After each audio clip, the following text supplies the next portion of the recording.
Good morning.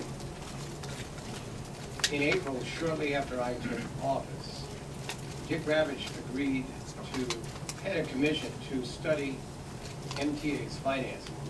He brings a rich expertise to the task, having really been the person most credited for saving the MTA 30 years ago.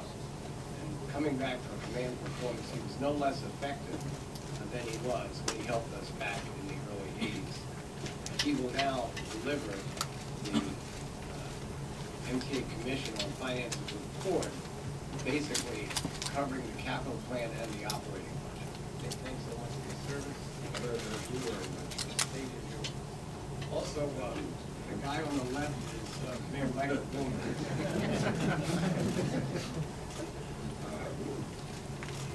Well, I very much appreciate the opportunity to once again try to help the state of New York in this region, which I've been part of for 76 years. When the governor appointed this commission, none of us knew that the financial problems that we're now facing, which are of an enormity that nobody ever was able to predict, would be as great as they are and compound the very problems which the governor understood when he appointed the commission. I've been joined by a terrific group of people, 4 significant businessmen in this community, president of a distinguished university, the head of the state, AFL CIO, 2 very experienced lawyers and experts in these kinds of public issues, and people who've had prior experience with the MTA. We had the benefit of 2 extraordinarily talented budget directors from both the city and the state who made enormous contributions to this process. And we worked with the help of some wonderful staff people at the MTA and in the governor's office, and recognizing that there remain a lot of details to be worked out. The conclusions we came to were essentially as follows. That the enormity of the operating deficit of the MTA would require a draconian fare increase and draconian service cuts this year, and that problem had to be addressed since those kinds of cuts could be ill afforded by the public.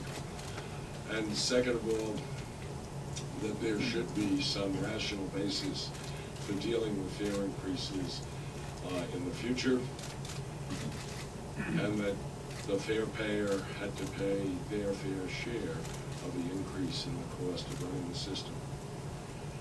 We addressed the enormity of the capital needs.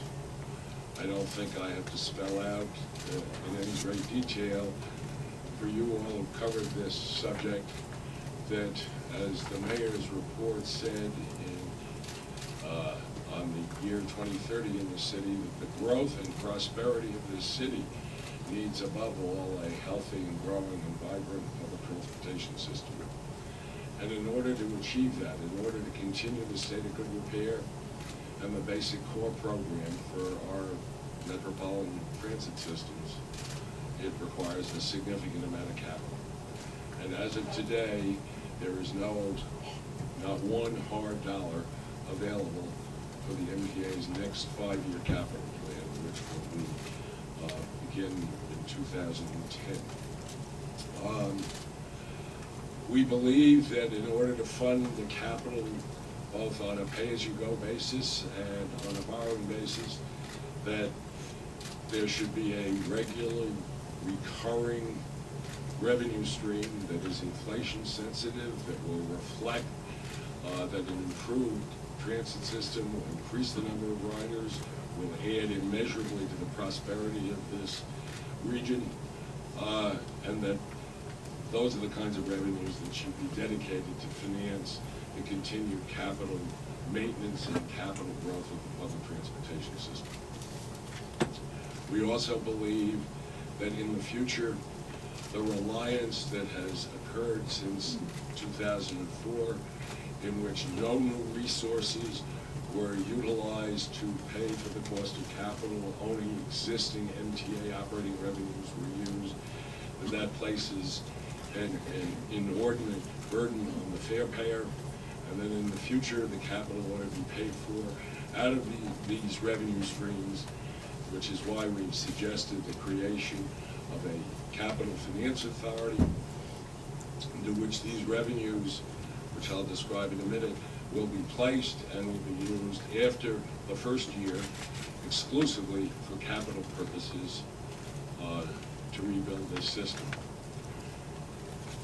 Given the enormity of the budget problem and the fare and service cut issue that I discussed, in year one, the proceeds of the tax will be utilized to defray a large part of the fare increase and a large part of the service cuts. At least that is the recommendation of the report.